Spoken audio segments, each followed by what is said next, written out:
La copa dorada de Henry James, libro primero, El príncipe, segunda parte, capítulo 11. La señora Assingham y el coronel habían regresado ya tras haberse ido de Fownes antes de terminar septiembre.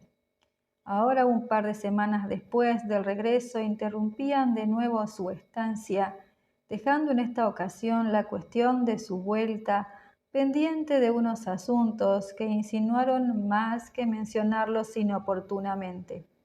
Las Luche y la señora Rance también habían dado término a su estancia por haber llegado Charlotte Stant, pero expresando esperanzas y teorías referentes a que pronto renovarían su estancia, y su animada despedida había despertado ecos en el gran vestíbulo de losas de piedra y paneles de roble, prolongándose en una galería que, sin ser ni con mucho el menos interesante lugar de la casa, todavía parecía conmover el aire. Fue en este admirable lugar donde Fanny Assingham, antes de terminar su estancia de octubre, pasó unos momentos con su amable anfitrión, durante los cuales le anunció su partida o temporal ausencia en compañía de su marido, que le llevaron a señalar la inconveniencia de todo género de vanas consideraciones referentes a su partida.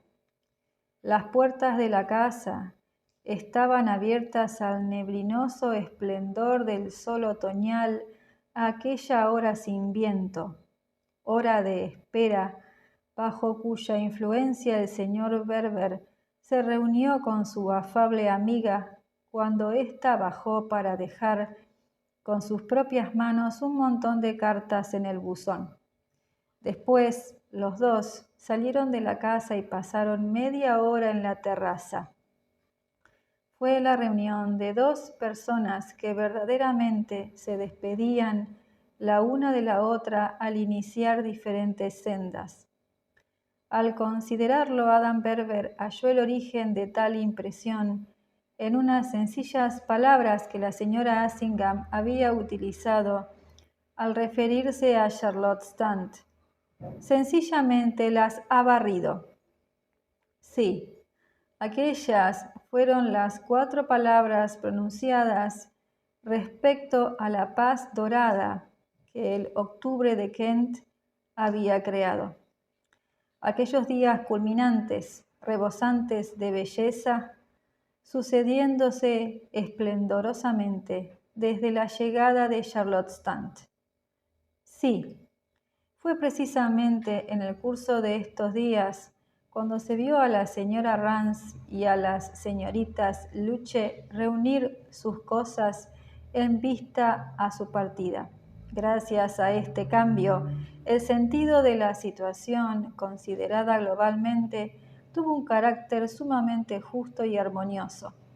Este sentido entrañaba lo acertadas que habían estado dichas señoras al no prolongar más su estancia, y entrañaba también todos los placeres que aquel fértil otoño podía llevar en su regazo. Esto fue lo que ocurrió, esta fue la lección que las damas recibieron. La señora Assingham había insistido en que sin Charlotte solo habrían aprendido la mitad de la lección. Ciertamente nadie habría aprendido ni media palabra de esta lección si la estancia de la señora Rance y de las señoritas Luche hubiera sido tan prolongada como en cierto momento pareció que iba a serlo.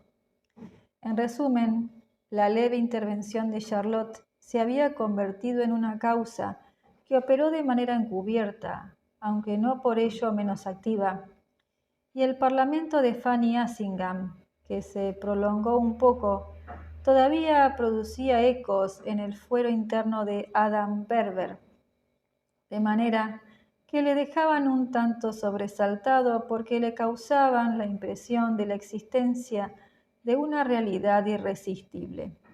Adam Verber podía ver ahora la manera en que aquella fuerza superior había actuado. Le gustaba recordarlo, recordar a las 3 mujeres sin que soñara siquiera que constituía una maldad, ni siquiera el asomo de un deseo pecaminoso. A las 3, a fin de cuentas, había agasajado en su casa durante una serie de días notablemente largos. La maravillosa Charlotte se había comportado en este asunto con tal vaguedad y talante tan sereno que él ni siquiera se enteró de lo que sucedía a consecuencia de la influencia de Charlotte.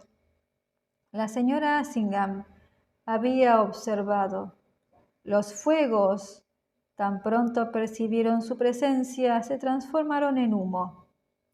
Estas palabras el señor Verber las meditó incluso durante el paseo que dio en compañía de la señora Assingham.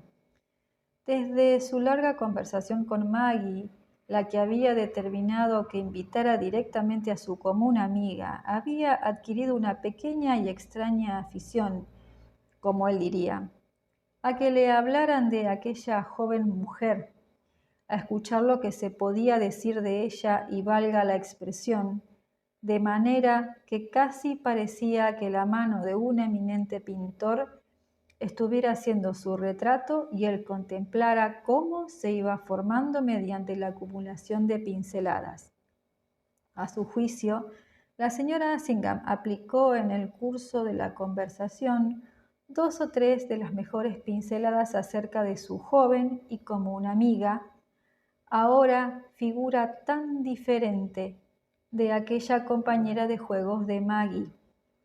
Con respecto a ella, el señor Verber casi podía recordar antiguas ocasiones en las que paternalmente había indicado a las 2 niñas, con igualdad de trato, que no debían hacer demasiado ruido ni comer demasiada mermelada.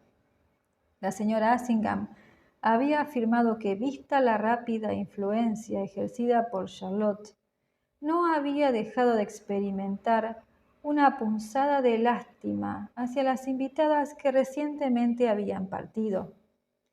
En realidad me dieron tanta lástima que oculté mis sentimientos mientras estuvieron aquí, con el deseo de que los restantes moradores de la casa no se dieran cuenta, es decir, para que Maggie, el príncipe, usted e incluso la propia Charlotte no lo adivinaran por mi comportamiento, en el caso de que no lo advirtieran por sí mismos.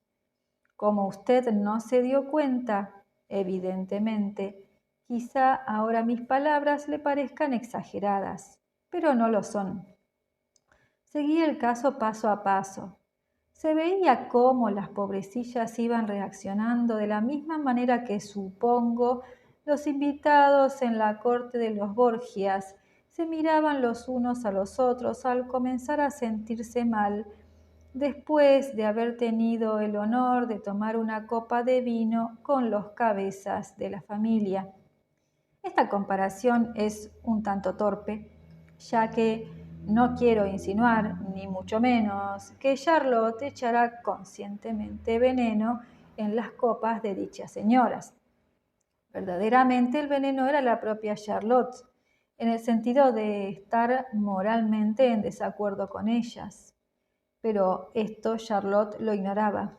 Muy interesado, el señor Verber preguntó: ¿no lo sabía? La señora Assingham tuvo que reconocer que no había llegado a preguntárselo a la propia Charlotte. Bueno, supongo que lo ignoraba.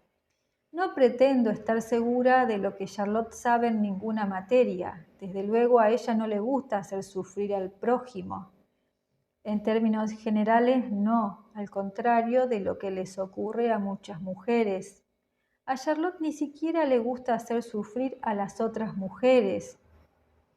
Al igual que a todas las personas agradables, le gusta gustar. El señor Verber preguntó: ¿le gusta gustar? Efectivamente. Y al mismo tiempo, ¿qué duda cabe? Quiso ayudarnos, quería tranquilizarnos. Es decir, quería tranquilizarle a usted y tranquilizar a Maggie en lo tocante a usted. En este sentido, Charlotte tenía un plan, pero únicamente después, no creo realmente que fuera antes. se dio cuenta de lo muy eficaz que era su actuación. Una vez más, consideró que verdaderamente tendría que haber advertido lo que la señora Assingham le decía. Ah, ¿con que quería ayudarnos? ¿Quería ayudarme? ¿A mí? Al cabo de unos instantes de silencio, la señora Assingham preguntó, ¿y eso le sorprende? Después de pensar un poco, el señor Verber repuso, no me sorprende. Desde luego, tan pronto como llegó aquí, Charlotte vio con su habitual rapidez cuál era el lugar que cada uno de nosotros ocupaba. No tenía necesidad alguna de concertar la pertinente cita con cada uno y que éste acudiera a su dormitorio por la noche o fuera a pasear con ella al campo para contarle su emocionada historia. Sin embargo, también hay que reconocer que la propia Charlotte se sentía un poco incómoda. El señor Verber, un tanto a la expectativa, preguntó, ¿por culpa de aquellas pobres señoras? Bueno, digamos que Charlotte se sentía incómoda al ver que ustedes no se sentían incómodos por culpa de las señoras en cuestión, principalmente al ver que usted no se sentía incómodo. Por ejemplo, no tengo la menor duda de que Charlotte estima que usted es excesivamente humilde. ¿Me considera humilde? A Charlotte se la llamó para que solucionara el problema que usted tenía planteado.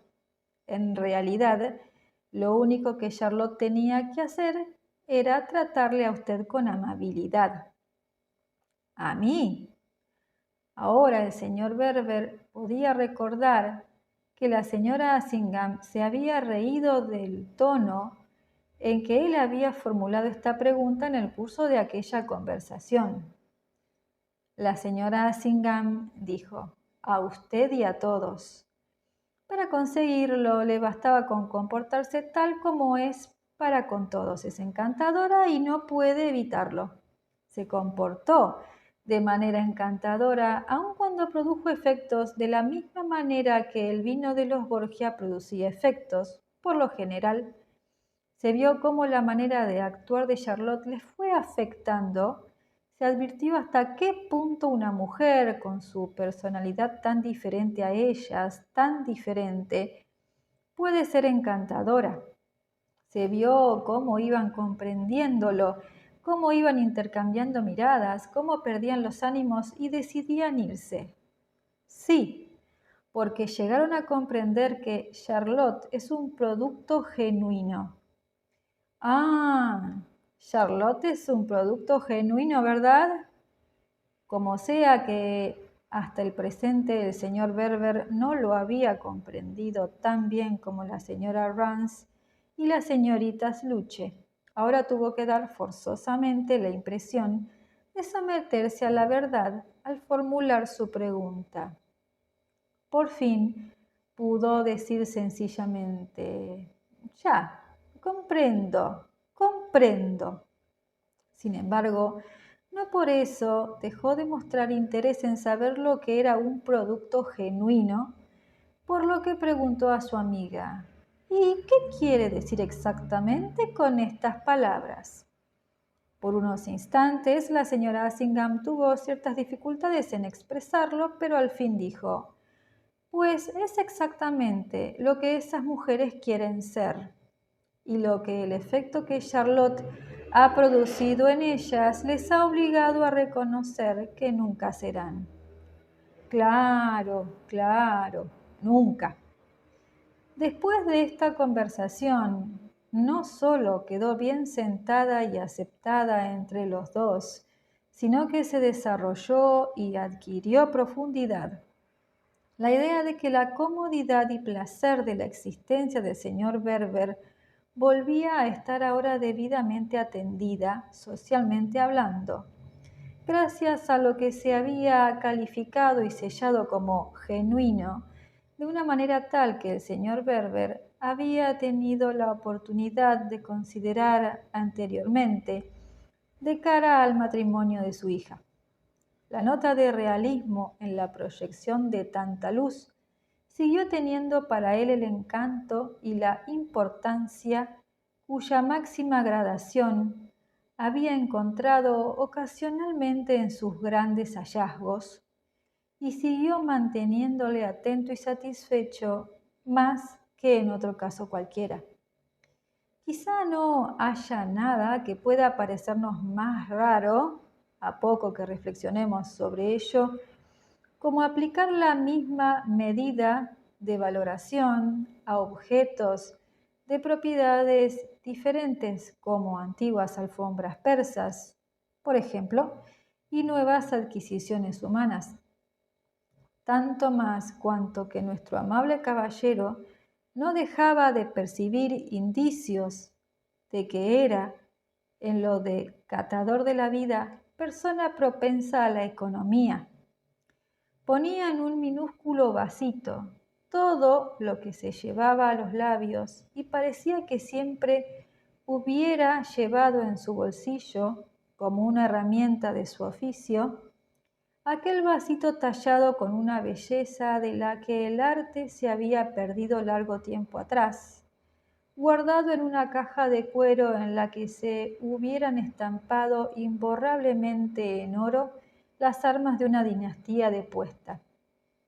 De la misma forma que este instrumento le había servido para quedar convencido, valga la expresión, tanto en lo tocante a Américo como en lo tocante a Bernardino Luini, que había descubierto en los días en que se disponía a dar su consentimiento para el anuncio de los esponsales de su hija, también le había servido en la actualidad para quedar convencido en lo tocante a Charlotte Stant y a un extraordinario conjunto de azulejos orientales cuya existencia había llegado a su conocimiento recientemente, dotados de una fascinante leyenda, y de los que tenían la satisfacción de saber que podría conseguir más amplia información gracias a cierto señor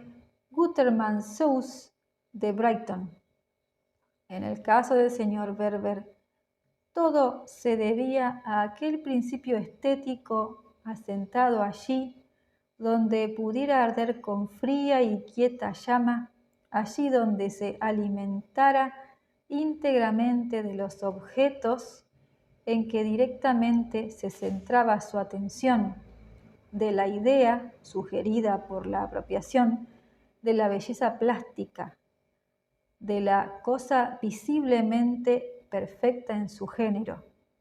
En resumen, a pesar de la general tendencia del elemento devorador a ampliar sus dominios, el resto de su mobiliario espiritual, modesto, desperdigado y conservado con inconsciente cuidado, esquivaba la destrucción que, en tantos casos, es consecuencia de mantener fuegos en profanos altares.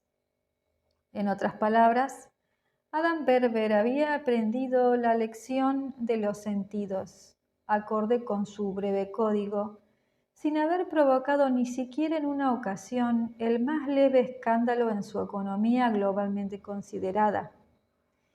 En este aspecto no era muy diferente de aquellos afortunados caballeros solteros dados a los placeres, que dan tal tratamiento a las compañías comprometedoras, que ni siquiera la más austera ama de llaves, ocupada en materias de su competencia en la planta baja de la casa, se siente obligada a dar la más leve sugerencia.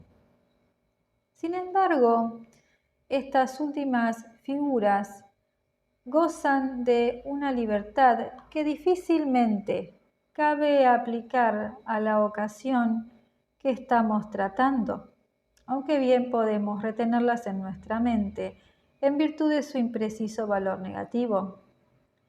Gracias a una presión del interior, sucedió que antes de transcurrir los 10 primeros días del mes de noviembre, Adam Berber se encontró prácticamente solo en Fownes, en compañía de su joven amiga. Américo y Maggie le habían solicitado de manera un poco súbita que les diera permiso para ir al extranjero durante un mes, ya que la diversión de Américo estaba actualmente no menos felizmente garantizada que su seguridad económica. Un impulso eminentemente natural había surgido del interior del príncipe. Su vida, durante bastante tiempo invariable, era deliciosamente monótona y, en consecuencia, la que más le gustaba en líneas generales. Pero un leve soplo de nostalgia había rozado el espíritu del príncipe y Maggie repitió a su padre, con infinita admiración, las lindas palabras con las que el príncipe le había manifestado sus sentimientos cuando llevaba ya algún tiempo experimentándolos. El príncipe los llamó una serenata, una música en sordina que junto a una de las ventanas en la parte exterior de la casa dormida perturbaba su descanso nocturno. Pese a que tal música tenía carácter leve y plañidero, no le permitía pegar ojo, y por fin, cuando decidió levantarse y acercarse de puntillas a la ventana y mirar en la figura que abajo había, con una mandolina toda ella tenebrosamente arropada en su gracia, alzados los ojos suplicantes e irresistible la voz, reconoció a la eternamente amada Italia. Siendo así la realidad, tarde o temprano tenía el príncipe que responder a la llamada. Era como un ser fantasmal siempre presente, siempre acechando, como el espíritu de un ser al que se ha infligido un daño, una oscura y patética sombra que llora para que la consuelen. Solo había un medio de conseguirlo. Todo lo anterior fue un modo de expresar con demasiadas palabras un hecho tan sencillo como el de que un romano de tan pura estirpe tuviera deseos de volver a ver Roma. En consecuencia, más valía que fueran a Roma por una breve temporada. Maggie transmitió a su padre esas tan absurdas y complicadas razones, lo cual divirtió de tal manera a Dan Berber que se las repitió a Charlotte Stant, a quien, a la sazón, el señor Berber tenía clara conciencia de comunicarle muchas cosas, añadiendo las palabras que le había dicho Maggie acerca de que, pensándolo bien, aquella era la primera petición que Américo le había formulado desde que la conocía. En tono de benévola crítica, el señor Berber comentó: «Desde luego, Maggie olvida que también le pidió que se casara con él». Tuvo ocasión de comprobar que Charlotte quedó tan conmovida como él por las ingeniosas palabras de Maggie y plenamente de acuerdo en cuanto al fondo del asunto. Incluso si el príncipe hubiera pedido algo a su esposa todos los días del año, no habría sido razón suficiente para que el pobre príncipe, víctima de un hermoso arrebato de añoranza, no visitara su tierra natal sin provocar reproches. Además, el suegro del príncipe aconsejó a la realmente razonable pareja que, puestos a viajar, pasaran también 3 o 4 semanas en París, ya que París siempre fue, en todo momento de efusión para el señor Berber, ciudad cuya visita recomendaba espontáneamente.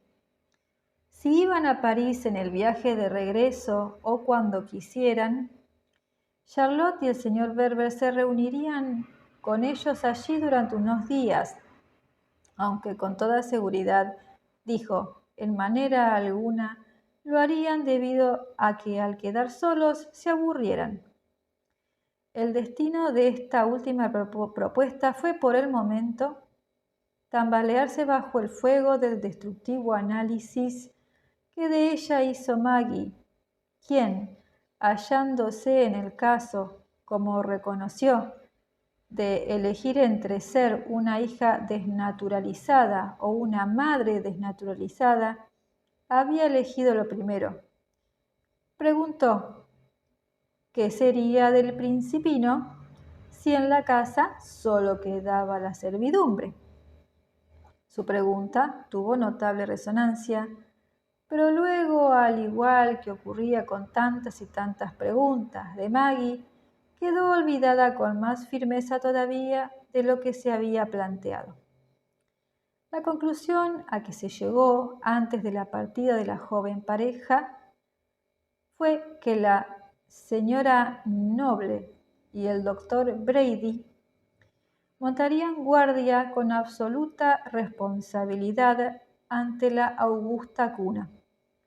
Si Maggie no hubiera tenido una fe suprema en el majestático valor de aquella ama cuya experiencia constituía la más amplia almohada, de la misma forma que su atención era como un extenso dosel del que los precedentes y los recuerdos colgaban como gruesas cortinas corridas, si Maggie no hubiera podido descansar en esta confianza, habría dejado que su marido efectuara el viaje solo. De la misma forma, si el más adorable de los mediquillos rurales, así le calificaba Maggie, no le hubiera demostrado su sabiduría, convirtiéndose en necesidad irresistible conversar con él, especialmente en días lluviosos y proporción directa a la frecuencia de sus visitas, fuera cual fuese el tiempo que hiciera, durante horas y horas acerca de causas y efectos, acerca de lo que el doctor había averiguado en su pequeña biblioteca casera, poco consuelo habría representado para ella la mera presencia de un simple abuelo y de una brillante amiga. En consecuencia, dichas personas, después de desvanecerse la insistencia de Maggie por el momento, podían desempeñar con indudable competencia y sobre todo, mediante su recíproca ayuda, sus conspicuos deberes, cada cual en la medida de la importancia de su oficio ayudaría al otro, lo cual sería, teniendo en consideración la superior importancia que daban a la señora Noble, no poco consuelo y tranquilidad para ellos. El señor Verber se reunía con su joven amiga a ciertas horas en el cuarto del niño, de manera muy parecida a aquella otra en que regularmente se reunía con la amante madre del niño, dándose la circunstancia de que Charlotte, porque lo consideraba su deber, había prometido a Maggie cumplir sus funciones y en ningún momento olvidaba las últimas noticias para consignarlas en la carta diaria que había prometido escribir. Escribía a Charlotte con gran fidelidad y así lo decía a su amigo, lo que produjo, como era de esperar, que éste no escribiera. La razón consistía en parte en que Charlotte contaba en sus cartas todo lo referente al señor Verber. También se lo dijo a éste, y a él le gustaba tener la sensación, a consecuencia de lo anterior, de estar, en términos generales y de manera harto sistemática, atendido en todo y, como suele decirse, servido.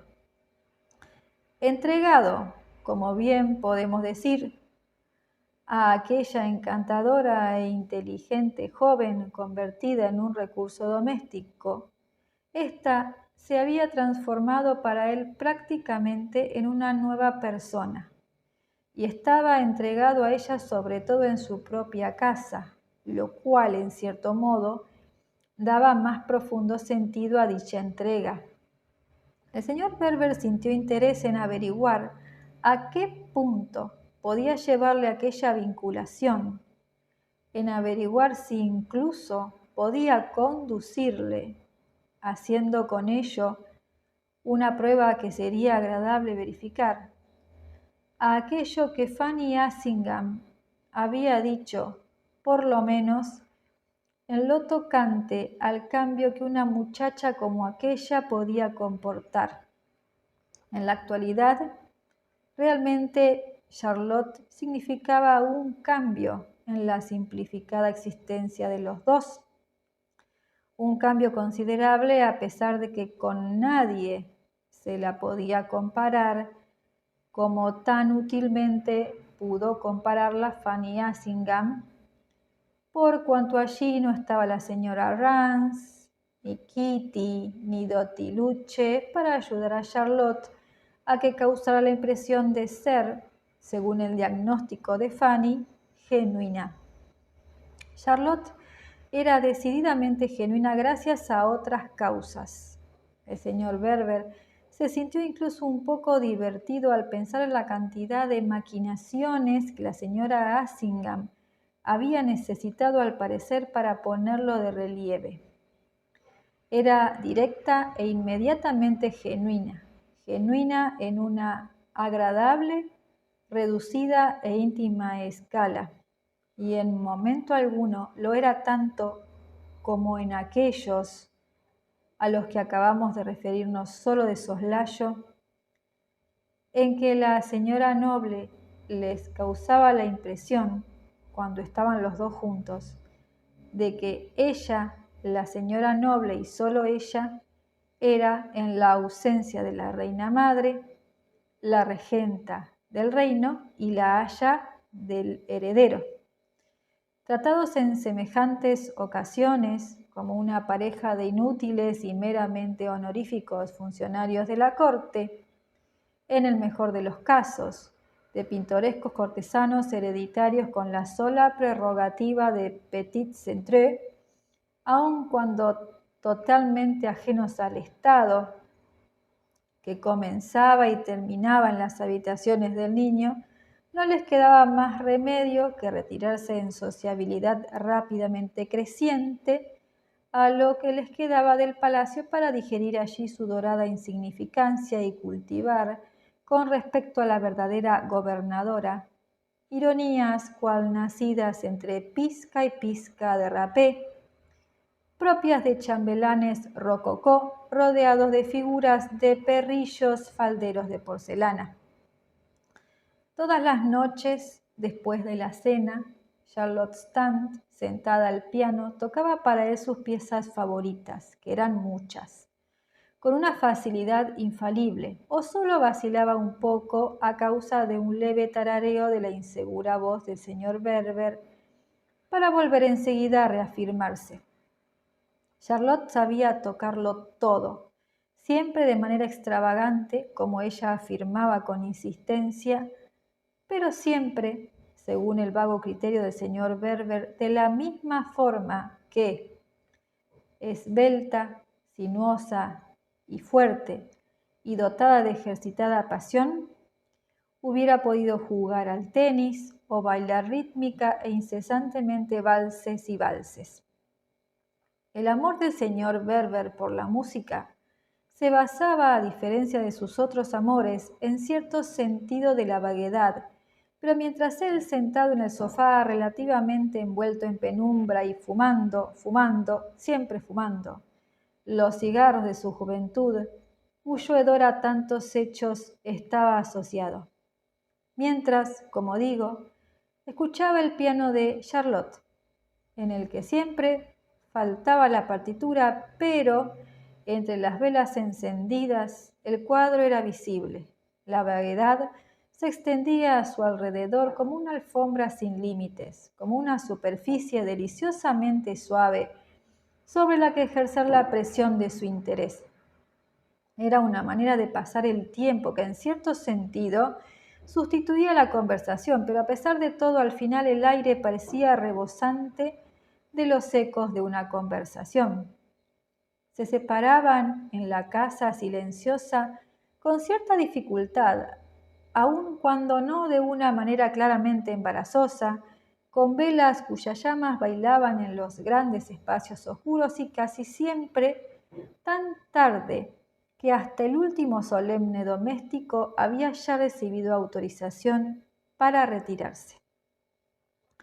Una noche de finales de octubre, ya muy tarde, se formaron una o dos frases completas en el todavía móvil mar de otras voces, una o dos frases que a nuestro amigo le parecieron incluso en aquel momento un tanto extrañas, más altas y más redondeadas que todo sonido anterior. Luego el señor Berber se quedó en la sala, sobre pretexto de cerrar una ventana, después de despedirse de su amiga en el vestíbulo y de contemplar cómo, envuelta en la luz de la vela, subía la escalinata. No sentía deseos de acostarse, sino otros muy concretos. En el vestíbulo se puso un sombrero y se echó una capa sobre los hombros. Después de encender otro cigarro, salió a la terraza por un balcón de la sala y estuvo allí paseando durante una hora, bajo las nítidas estrellas del otoño. Aquel era el lugar en que había paseado con Fanny Assingham al sol de la tarde. Volvió a sentir las sensaciones de aquel otro momento, las sensaciones de aquella sugerente mujer, como si, a pesar de la previa degustación que hemos insinuado, todavía no se hubieran producido. En un orden deslavazado, casi agitado, pensó en muchas cosas. La capacidad de agitarle que estos pensamientos tenían se debía en parte a su convicción de que tardaría en dormirse. En realidad, tuvo la impresión durante un rato de que no debía volver a dormir jamás hasta que algo le ocurriera, hasta que recibiera cierta luz, hasta que se le ocurriera cierta idea o cierta simple frase feliz que había comenzado a necesitar, pero que hasta el presente y principalmente desde ayer o anteayer había buscado en vano a tientas. ¿Realmente podrá usted venir si salimos temprano? Esto era prácticamente todo lo que había dicho a la muchacha en el momento en que ésta tomaba la vela para subir a su dormitorio. ¿Cómo no voy a poder si no tengo otra cosa que hacer y además me gustaría inmensamente? Fueron las palabras que por parte de Charlotte dieron fin a la pequeña escena.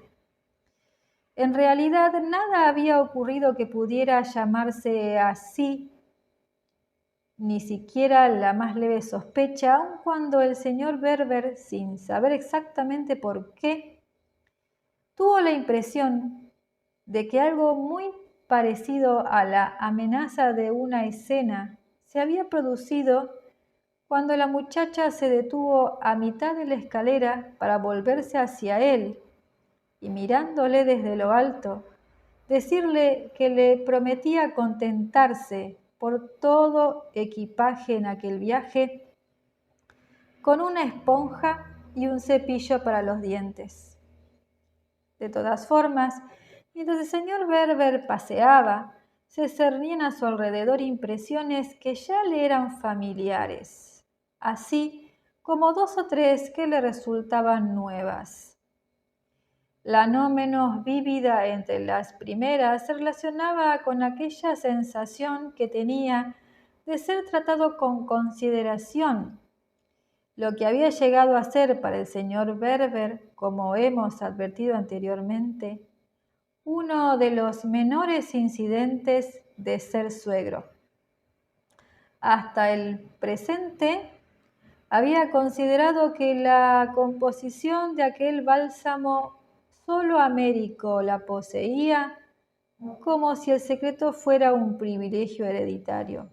Por lo tanto, ahora el señor Berber se descubrió a sí mismo en el trance de preguntarse si acaso tal secreto había llegado a conocimiento de Charlotte, que indudablemente lo poseía, gracias a habérselo dado a conocer amablemente el joven príncipe. Fuera cual fuera la verdad, no cabía duda de que Charlotte utilizaba en beneficio de su tan discretamente agradecido anfitrión los mismos detalles de atención y consideración, y era igualmente maestra con el mismo grado en el regulado y complejo arte de colocarla en un lugar muy alto de la escala de importancias. Esta era, incluso, según el criterio del propio señor Berber, una manera torpe de expresar la similitud del agradable efecto que cada una de aquellas dos personas producían en él. Y ello le indujo a pensar durante unos instantes, tan solo porque esta coincidencia en el buen hacer de uno y otra le inducía vagamente a relacionar o asociar a aquellos dos en cuanto hacía referencia a las tradiciones, la educación, el tacto o como se le quiera llamar. Casi parecía, en el caso de tener que expresar imaginariamente dicho vínculo entre Charlotte y el príncipe, que Américo hubiera adiestrado un poco a su joven y común amiga, o que la hubiera incitado, o quizás simplemente que ésta, en una muestra más de la general perfección que Fanny tanto alababa en ella, hubiera observado provechosamente la placentera aplicación que el príncipe hacía de su personal sistema durante el breve período en que tuvo la oportunidad de hacerlo antes de la partida de los viajeros. El señor Berber se preguntaba en qué consistía exactamente aquello en cuya virtud los dos se parecían en el modo de tratarle. Se preguntaba de qué noble y difundido convencionalismo, en los casos en que la importancia exquisita no debía ser groseramente atribuida ni groseramente denegada, habían extraído su específica lección.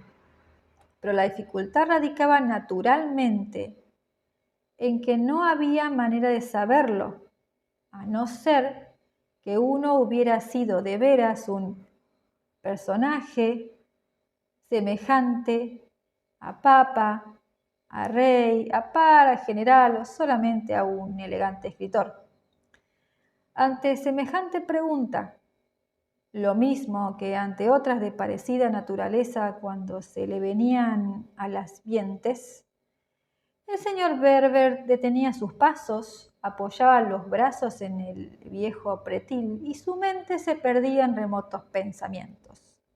Al igual que en muchas otras materias tenía más de un parecer, y esto era precisamente lo que le indujo a buscar en su inquietud una idea agazapada en el vasto frescor de la noche, al impulso de la cual las disparidades se sometieran a fusionarse y extendiéndose a sus pies, le causaban la impresión de flotar.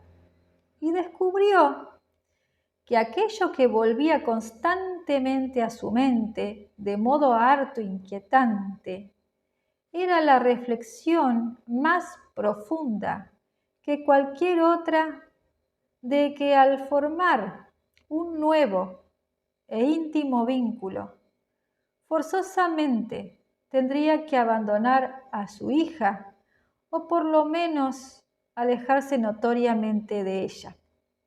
El señor Berber tenía que dar forma definitiva a la idea, lo cual era inevitable, de que había perdido a su hija al contraer matrimonio. Debía dar forma definitiva a la idea de haber cometido un delito o, en el menor de los casos, una impertinencia que exigía dar una compensación y merecía enmienda. Y tanto más debía hacerlo cuanto que este era el punto de suma importancia, debía adoptar las apariencias de hacerlo por causa del sentimiento, en realidad de la simple convicción experimentada y expresada por Maggie en su hermosa generosidad de lo mucho que él había sufrido, en expresión exageradamente extravagante por culpa de Maggie. Y si bien era cierto que ella lo expresaba con extravagante exageración, tampoco cabía negar que era sincera, por cuanto tenía su origen, que Maggie también expresaba con extravagante exageración, en la constante insistencia de pensar, sentir y hablar con respecto a su padre como si se tratara de un hombre joven. Momentos había en los que Adam Berber vislumbraba, cuando oía hablar de esta manera a Maggie, expresando libremente sus sentimientos, lo que parecía el específico daño que su hija le había infligido y que consistía en que él tenía una infinidad de años por delante dedicados a gemir y gemir. Maggie había sacrificado a un padre que era la joya suma entre los padres, que no era mayor que ella. El daño infligido por Maggie no habría tenido tanta importancia si el señor Berber hubiera tenido los años normales entre los padres. Que no fuera así, que el señor Berber fuera por extraordinaria circunstancia semejante y contemporáneo suyo, era precisamente lo que hacía que el acto de Maggie tuviera tan larga estela de consecuencias. Por fin se hizo la luz en su mente, precisamente a consecuencia de su temor a inhalar aire helado en el jardín de la lozana espiritualidad de Maggie. Como si doblara una esquina de aquel laberinto en que se hallaba, vio la situación en que estaba con suma claridad y con tan amplia perspectiva que se le cortó la respiración en maravillada reacción. Luego recordaría el modo en que en aquel preciso momento su percepción le pareció iluminar claramente todo el paisaje a su alrededor, la amplia terraza en la que se hallaba, las otras terrazas con sus respectivos peldaños más abajo, los jardines, el parque, el lago, los bosques circundantes, como si todo estuviera bajo un sol de medianoche. En el transcurso de estos instantes todo le saltó a la vista como si se tratara de una vasta extensión de descubrimiento, como un mundo que parecía en su luminosidad extraordinariamente nuevo y en el que los objetos familiares hubiesen adquirido un carácter tan vívidamente individualizado que, como si se tratara de una sonora y hablada pretensión a la belleza, al interés, a la importancia, el señor Berber ignoraba a qué le conferían una desorbitada suma de caracteres y una desorbitada estatura. Esta alucinación, o lo que fuera, fue breve, aunque duró lo suficiente como para dejar al señor Berber con la respiración jadeante. Sin embargo, el jadeo de admiración se había perdido ahora en la intensidad que tan deprisa le sobrevino, ya que la maravilla de lo ocurrido, porque de maravilla se trataba, consistió en la extraña demora de la visión. Durante los días anteriores el señor Berber había buscado y buscado, siempre a tientas, un objeto que se encontraba a sus pies y que en su ceguera no vio debido a que lo buscaba estúpidamente más allá. Y el objeto que en todo momento había estado junto a él, ahora se encontraba ante su vista. Tan pronto vio el objeto, todo quedó coherentemente unido. El punto en el que convergía toda aquella luz radicaba en que la totalidad de su futuro como padre consistía en hacer lo preciso para que Maggie se considerase cada día menos culpable de haberle abandonado.